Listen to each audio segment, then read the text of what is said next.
The last one we have is Preeti Zinta's Punjab Kings, and I see a Shah Rukh Khan there as well. What a tournament they had last year. So many brilliant games to watch, but they could not quite deliver. Had a great run at the end, but did not end up in top four. This year, how do you see things panning out for them, Mithun?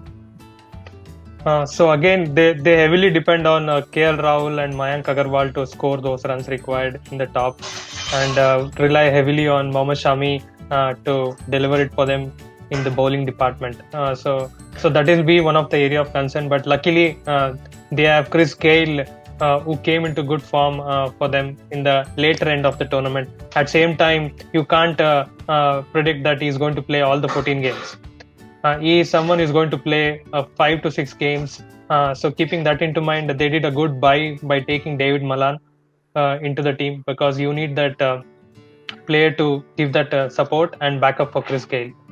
So definitely they'll be one of the teams to watch out. But eventually they might finish or 5th or 6th position still. Akash, your thoughts on Punjab Kings? I think they're going to struggle. If you look at Rahul, he had a bad T20 series. He was dusty, and to add to it, he has the captain's responsibility in Punjab as well. He came back well in the ODIs because he had sufficient time with him to play around and then take the attack. Here, he's going to again open for Punjab. Definitely, Chris Gayle is not going to open. So it's going to be crucial for him to give start. And if he's going to start the same way like he did last year, slow starts, that's not going to help this time. Because Chris Gayle cannot play all 14 games. Nicholas Puran off late has been off point. The bowling is not great. Jai Richardson is a good buy, but he's not got good experience in the Indian condition. Mohammad Shami is the only bowler who can deliver for you.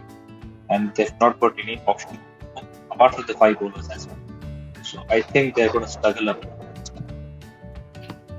So many close games last year, Vishak.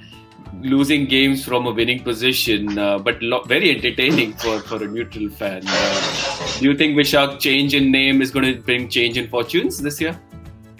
I don't think so. As Akash already mentioned, the bowling is weak. You see Mohammad Shami, he is their prime bowler and is coming back from injury. So he has not played a game for almost 3 months now.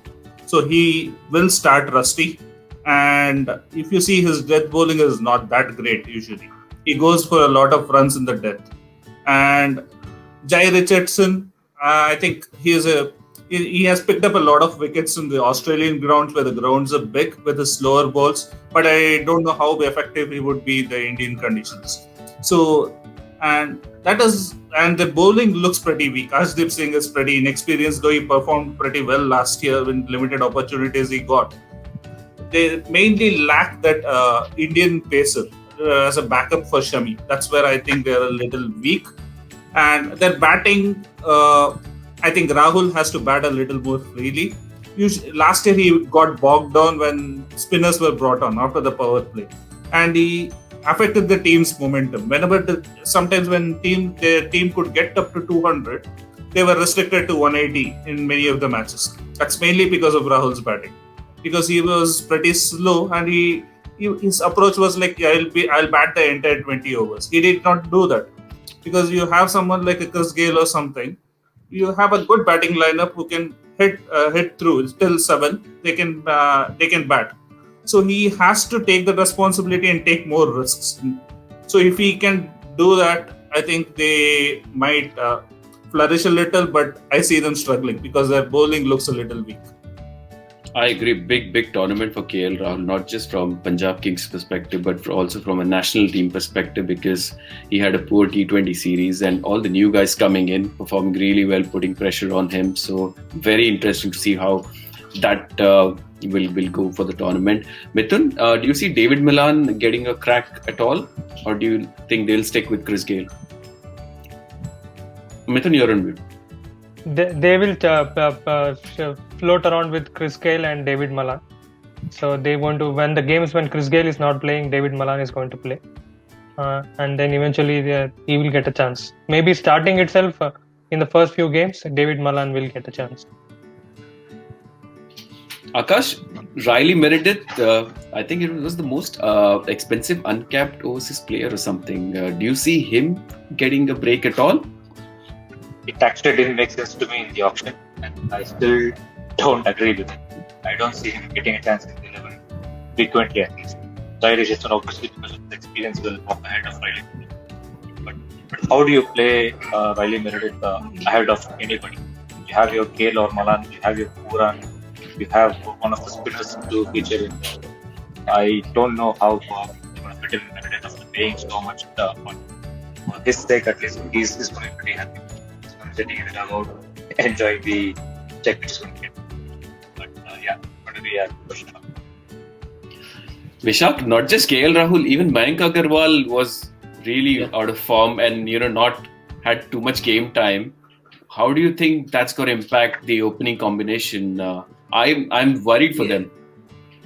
Yeah, I was just about to talk about Mayank. Agarwal. He has struggled a lot. Even KL Rahul has struggled of late, and I think they might not get those usual starts this year.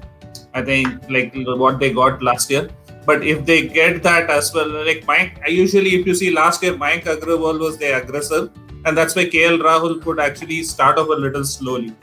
Now there will be more pressure on KL Rahul because Mayank Agarwal is completely out of form.